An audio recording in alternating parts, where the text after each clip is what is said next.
لیے چنا ہوا ہے، کتنی کتنی نعمت اللہ نے آپ کو دی ہے۔ عرض کرنے لگے حضور میری کیا مجال ہے، میں آپ کے لیے مغفرت کی دعا کرو، آپ کے سامنے میری کیا حیثیت ہے؟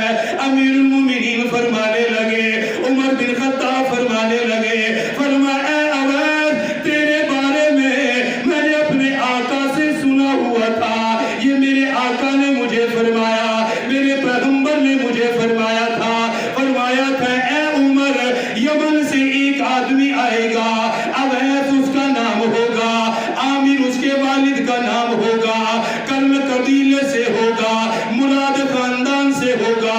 فرمانے لگی میرے آقا نے مجھے کہا، اس نے اپنی والدہ کو اتنا راضی کیا، اپنی والدہ کی اتنی خدمت کی۔ فرمایا اے عمر اگر اویس اللہ پر قسم کھا لے، اللہ اویس کی قسم کو پورا کر دے گا۔ اس کا مرتبہ اللہ کے ہاں اتنا بڑا ہے، اتنا بڑا ہے کہ اگر وہ اللہ پر قسم کھا لے تو اللہ اس کی قسم پوری کر دے گا۔ اگر اویس یہ کہہ دے کہ اللہ کی قسم ایسا ہوگا تو اللہ پاک ویسے ہی کر دے گا۔ اگر اویس یہ کہہ دے کہ اللہ کی قسم ایسا نہیں ہوگا تو اللہ پاک ویسا نہیں کرے گا۔ اللہ کے ہاں اس کی اتنی شان ہے اور اللہ اس کی دعاؤں کو اتنا قبول کرتا ہے۔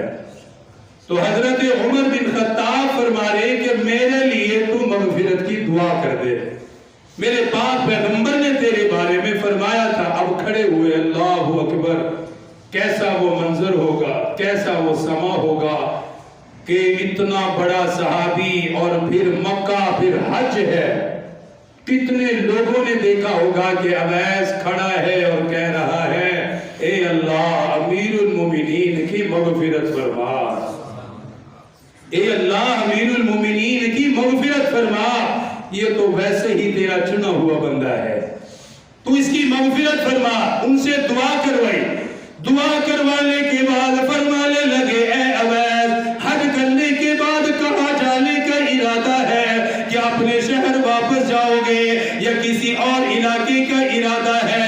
حضرت اویس عرض کرنے لگے حضور میرا کوفہ جانے کا ارادہ ہے، ابھی میں یمن واپس نہیں جاؤں گا بلکہ میں کوفہ جاؤں گا، کچھ دن وہاں رہنے کے بعد اپنے شہر یمن روانہ ہو جاؤں گا۔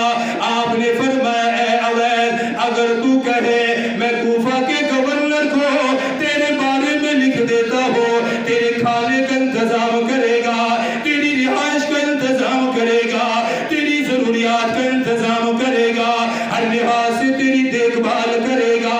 صحیح بخاری اٹھا کر دیکھو، صحیح مسلم اٹھا کر دیکھو، امیر المومنین نے خود یہ الفاظ فرمائے، فرمایا میں خود تیرے بارے میں لکھ کر دو، کوفہ کے گورنر کو لکھ کر دو تاکہ وہ تجھے پہچان سکے، تیری شان کے مطابق انتظام کر سکے۔ عرض کرنے لگے حضور گمنام رہنا، غربا میں رہنا مجھے پسند ہے، فقیروں میں رہنا مجھے پسند ہے، میں ان لوگوں میں سے رہنا چاہتا ہوں، اگر وہ ہو تو ٹھیک ہے، نہ ہو تو انہیں کوئی یاد نہ کرے۔ فرمایا امیر المومنین نہ لکھیے، میں اسی طرح کوفہ چلا جاؤں گا۔ اب ایسے کرنی کوفہ گئے، کوفہ سے بعد اپنے شہر یمن چلے گئے۔ اگلے سال دوبارہ حج ہوا، امیر المومنین دوبارہ حج کے لیے آئے، شاید پھر اس ارادے میں آئے اب ایس دوبارہ آئے گا۔ آپ نے پھر معلوم کیا یمن سے کوئی آیا ہے، کسی نے بتا دیا ایک صاحب آئے ہیں، آپ نے ملاقات کے لیے بلایا، فرمایا کہاں سے آئے ہو؟ کہنے لگا یمن سے آیا ہو۔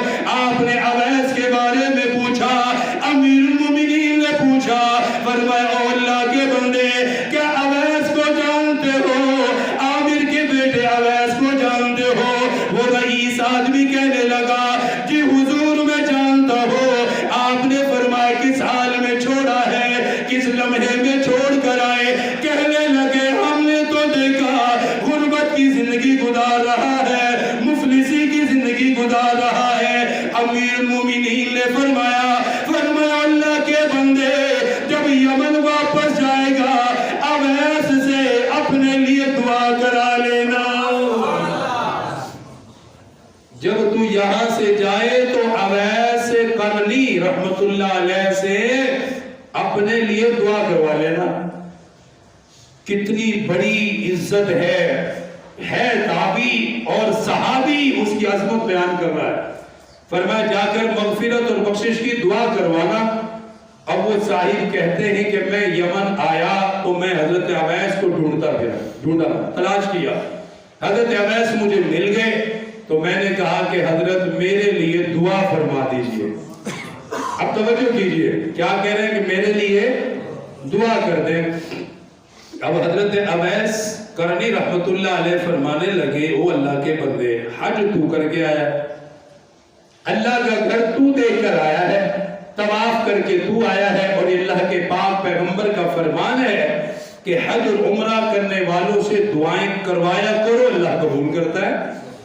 اور بھئی میں تو تجھ سے درخواست کروں گا تو میرے لیے دعا کر۔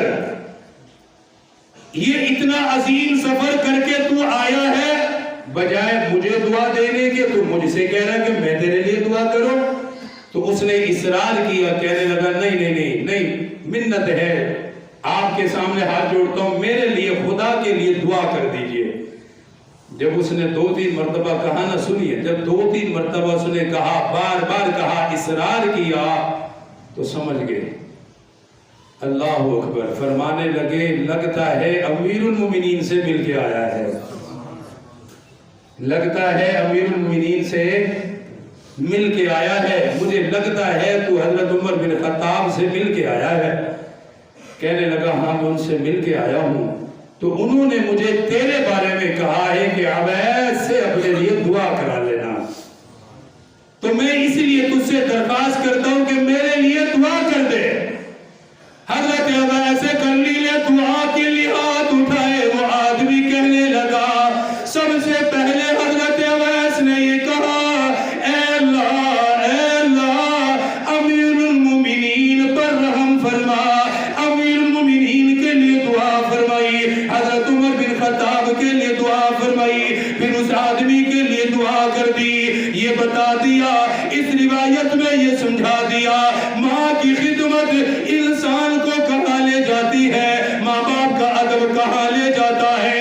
ایک صحابی دعا کروا رہا ہے، صحابی دعاؤں کی درخواست کر رہا ہے، پھر صرف صحابی نہیں، اتنے بڑے درجے کا صحابی ہے، پھر دوسرے لوگوں کو بھی فرما رہے